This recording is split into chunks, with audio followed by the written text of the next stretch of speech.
All right, so we're diving into a story today about a couple, Jacob and Clara, and they have a pretty unique approach to celebrating birthdays. Yeah, this story is interesting because it really highlights the challenges of balancing individual passions, with those practical considerations you have to make when you share a life with someone.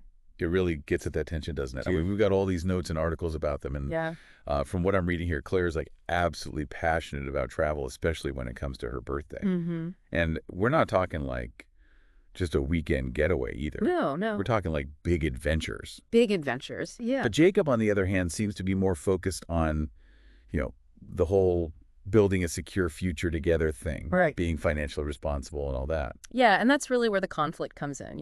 It's not about one perspective being right and the other being wrong. It's Right. more about understanding how these, differing values can lead to misunderstandings and even hurt feelings. For sure, it definitely seems like a recipe for some pretty serious disagreements. Exactly. Especially when you think about how those values played out in their relationship, like right from the beginning. Yeah. The notes here say that Jacob and Clara were almost complete opposites when they first met. Oh, really? Well, you know what they say, opposites attract, right?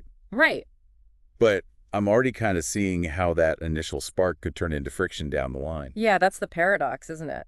What draws us to someone initially can also become a point of contention as the relationship goes on. Interesting. Like in the beginning, their differences probably added this like sense of excitement and novelty. Huh. Clara being the free spirit, always dreaming of exotic destinations, and Jacob being more content with routine and stability. I can totally see how that dynamic would be like magnetic in the early days. Yeah. But as time went on, Claire's passion for travel, it got like deeply intertwined with her birthday celebrations. It was more than just cake and presents. It was like this annual tradition, a chance to break free from the everyday. And it seems like Jacob, being the supportive partner, he was embraced that tradition. Yeah. I mean, they had some pretty incredible trips. That month-long European adventure everyone's talking Oh, about. yeah. Greece, Spain, Paris, they went all out. A month in Europe. Wow, that sounds incredible. Yeah. But I'm kind of reading between the lines here, and I'm getting the sense that there was some financial strain. Uh-huh. Those trips must put a serious dent in their savings. That's right. And as their relationship progressed, maybe Jacob started to think more practically about their long-term goals. I see. Thinking about starting a family, buying a house, all those big milestones that need you to be financially stable. Yeah, sure. So as Clara's birthday was approaching, Jacob, with their finances in mind, suggested a quieter celebration at home. Okay, so he was coming from a place of trying to be responsible and plan for the future. But do you think he really grasped, like, the emotional significance these trips had for Clara? That's the big question. And from what we're reading, it really seems like Jacob's practicality backfired. Yeah. He underestimated just how deeply ingrained this travel tradition was for Clara, especially on her birthday.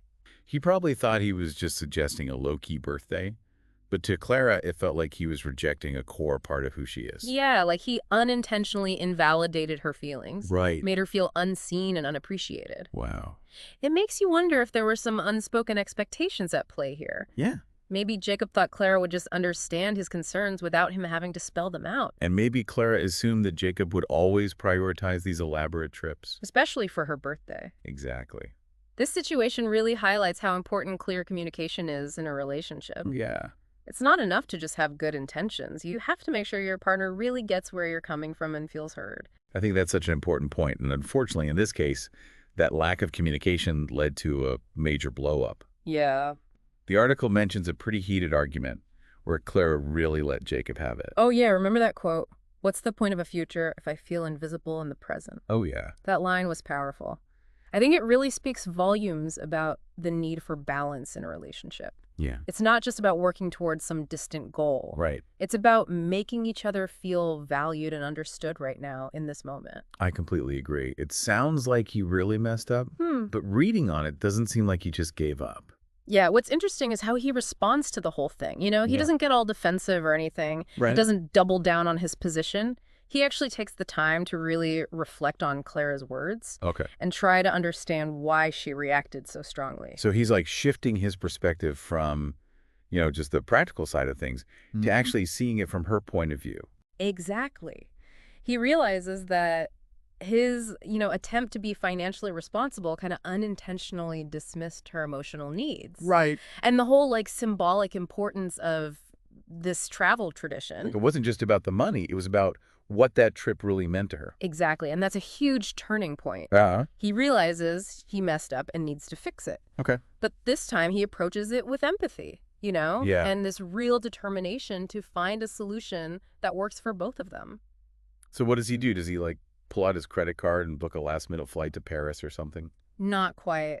He decides to find a compromise, Okay. a way to create a special experience for her, but one that's, still within their budget. Okay. So he plans this surprise road trip Oh, cool. to this charming little town not too far from where they live. Okay. It's known for its natural beauty, and it has this, like, quaint kind of atmosphere. That's pretty clever. He's still tapping into her love of travel and exploration, Exactly. but without breaking the bank. Exactly. And it's not just a random road trip. He really puts a lot of thought into tailoring the whole experience to her personality. Oh, wow. Like packing a picnic basket with all her favorite treats, planning stops at scenic overlooks and all these hidden gems along the way. Oh, he's really going all out. He is, but there's more. Oh, there's more. Yeah, along with the road trip, he also gets her a special gift. Oh, really? It's this beautiful leather-bound travel journal. Wow.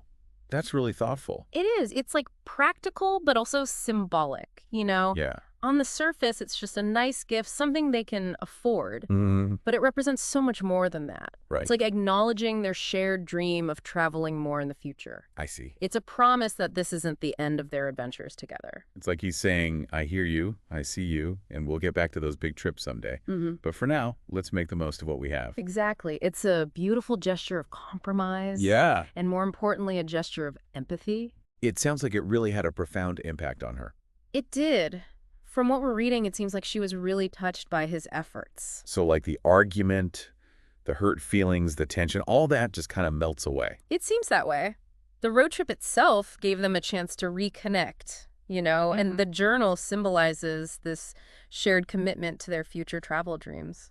That's such a good point. Yeah. Sometimes the most meaningful gestures aren't like the most expensive ones. Right. It's the small acts of understanding and effort that really strengthen a bond. This whole story could have easily just spiraled into this cycle of blame and resentment. Oh, yeah. But instead, it turns into this like testament to the power of communication and empathy and creative problem solving in relationships. That's amazing.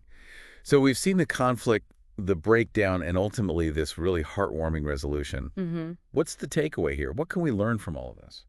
On the surface, it's about travel and birthdays. Right. But underneath, it's about something much more universal. Yeah. It's about figuring out how to deal with differing desires in a relationship. Okay. Finding that balance between individual passions and the responsibilities you share with someone. And also recognizing that what might seem impractical or inconvenient to one person can be super meaningful to the other. Exactly. And understanding those nuances, being willing to compromise and meet each other halfway, that's the foundation of a strong partnership. This has been really insightful. Before we wrap up, let's bring this back to our listener. Sure. Have you ever experienced something similar in your own relationships? This story focuses on a birthday, but these challenges can come up in so many ways. Oh, yeah, for sure. Like, think about career aspirations, hobbies, lifestyle choices, any area where your personal desires might clash with, practical considerations or the needs of your partner. It's definitely something to reflect on. How do we prioritize those individual passions while still working towards shared goals? Right. How do we understand and accommodate our loved ones' passions, even when they seem impractical at first glance? Those are great questions. At the end of the day, relationships thrive not just on shared goals, but on mutual understanding, empathy, and that willingness to meet each other's emotional needs.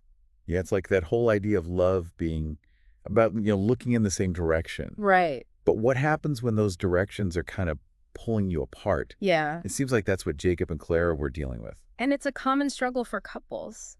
The key takeaway here is that, working through those differences, it shouldn't feel like a win-lose situation. Exactly. It's not about one person getting their way at the expense of the other. Right. It's about finding a solution that works for both people. Exactly.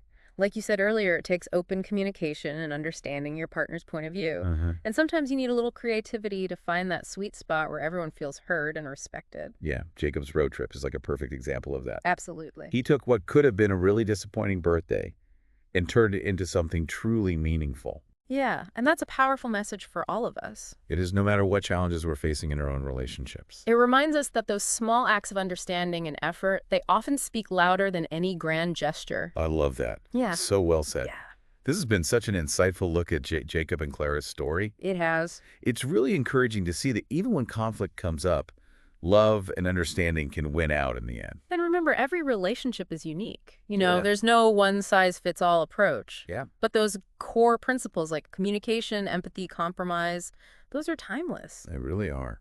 So as you navigate your own relationships, just remember Jacob and Clara. Good advice. Strive for that balance. Honor each other's passions, and never underestimate the power of a thoughtful gesture. Until next time, keep exploring, keep learning, and keep diving deep.